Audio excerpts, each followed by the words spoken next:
Sa mga tol natin dyan na balak maghanap ng chicks sa ibang bansa, no? Yung mga gusto ng Japanese, mga Korean, o kaya mga Chinese. Huwag nyo nang pangarapin sa ngayon habang presidente yung si Bongbong. Kasi ang baba talaga ng tingin sa atin ng mga dayuhan. Kita nyo, talagang paglabas nyo ng Pilipinas, yung tingin sa inyo ng mga dayuhan ganito.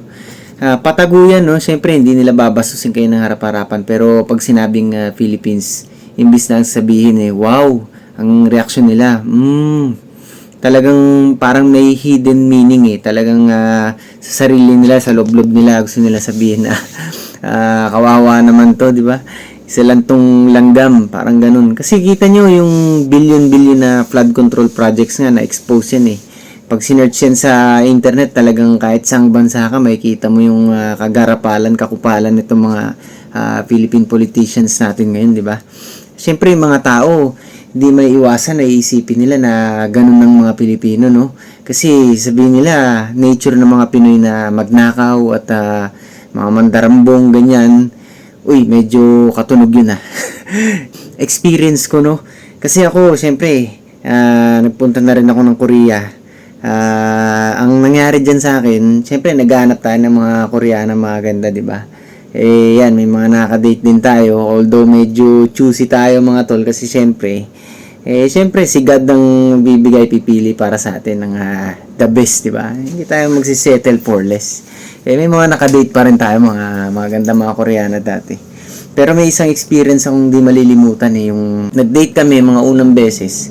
Okay, akala nga niya hindi ako taga Pilipinas kasi akala niya yung isa, akala galing ako France, yung isa galing US daw, ganun. O Europe, ganyan. Europe ang naalala ko sinasabi nila Tapos yun nga, sabi sa akin, ganyan.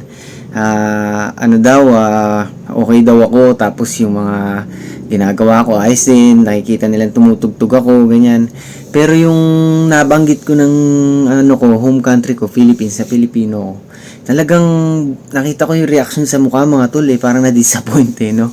Kasi syempre kahit na maganda lalaki tayo syempre, no? Narinig nila yung salitang yun, yung Pilipinas, negative agad yung pumasok sa isip nila. Talagang nakakaya. Tapos ang nangyari pa niyan, nung mga unang date namin, ito sinasabi kong isang babaeng to, isang chicks na to, no? Okay, maganda yung tiwala sa akin. Tapos nag-usap kami, hangang-hanga siya, ganyan. Tapos nung nalaman na niyang galing Philippines, yung bag niya nun, dinala niya. Nung nag-CR siya, natakot siya, parang inisip siguro na nakawang ko kasi nga siguro Pilipino ganyan sabihin nilang ganun So talagang nakaka-apekto talaga to sa reputasyon natin internationally, no? Hindi lang sa bansa natin, pero nakakaawa din yung mga Pinoy na makakadanas ng ganyan dahil sa ginagawa mga pandarambong ng gobyerno natin. Halimbawa, yung mga dayuhan, isipin na ganun tayo lahat. Tapos yung aliit ng tingin, akala nila lahat ng mga Pinoy, mga factory workers, ganyan. Akala nila mga Pinoy, mga katulong, mga chimay, ganyan. Akala nila mga naghahanap ng mga Amerikanong mayayaman para sponsoran sila sa US at bigyan ng green card. Akala ganun lahat, pero hindi naman talaga ganun, no? Kasi ang daming mga galing na Pinoy, pero dahil nga sa ginagawa nitong gobyerno natin na hindi nila pinapanagot yung sangkot sa billion-billion flood control projects, no? Parang okay lang magnakaw parang ganun yung dating Tapos yung pinapansin ngayon, yung kaguluhan, yung nangyari sa Senate nga nitong nakaraan, no, na nababalita.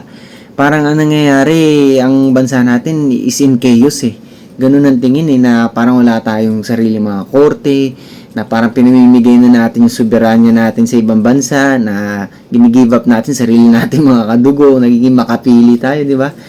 Hindi lang yun ang isipin sa atin. Sabihin pa sa atin ng mga dayuhan, mga tayo, mga traidor, mga traidor nga yung grabe naman, 'di ba? Meron ng magnanakaw, meron pang traidor.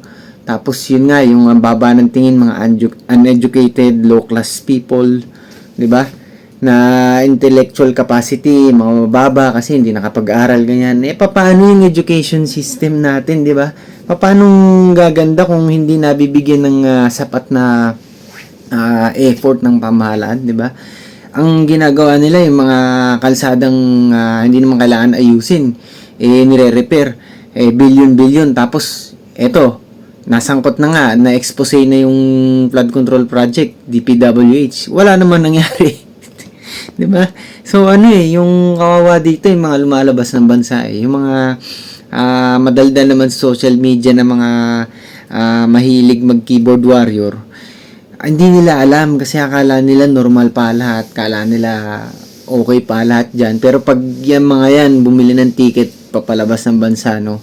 Nag-Taiwan yung mga yan, nag-Hong Kong o kung saan man, makikita nila na napakalayo ng serbisyo ng gobyerno sa kanila, no? Tsaka yung infrastructure, tsaka yung police force, yung law and order, pag may kasalanan ng isang tao, ang isang taong gobyerno, pinapanagot. Ang mga tao talaga nagagalit pagka nakikitang may kamalian sa gobyerno Yun ang sa ibang bansa So, yan. I still look forward na mga tao sa atin magkakaisa for the common good na para sa kakaangat ng bayan natin. Pero hindi tayo kailangan puro salita lang mga tol, kailangan na extra effort tayo ngayon. Kasi lalo na ngayon ginigiba nila itong si VP Sara. Gusto nila kasi malalam niyang mga leader. Ayaw nila ng mga tungkol sa death penalty. Next topic natin yan, Ayaw nila ng mga ganun. Kasi, syempre, malalikwan new style. Yan ang kailangan natin, Wala na, desperado na tayo kasi napag-iwanan tayo ng ilang dekada na. 'Di ba? Hindi na tayo pwede magbagal-bagal mga tol. Yan ang reality, Pero ano tong ginagawa ng mga ibang supporters nitong ngayon sa administrasyon? Gusto nila malamya, ayaw nila ng mga ganong pro-death penalty kasi gusto nilang kampihan yung mga merong isang pari na yung naging addict ng ilang taon, 10 years, 15 years ba yun? Nakalimutan ko yung pangalan Yung mga ganon yung gusto nila, yung mahilig makisawsaw na hindi naman talaga para sa bayan yung motive para sa akin, no? So, alam niyo mga tol yan, magtulungan na lang tayo, At saka, yan, makakabangon tayo basta syempre may pagmamahal tayo sa bahay natin. Maraming salamat.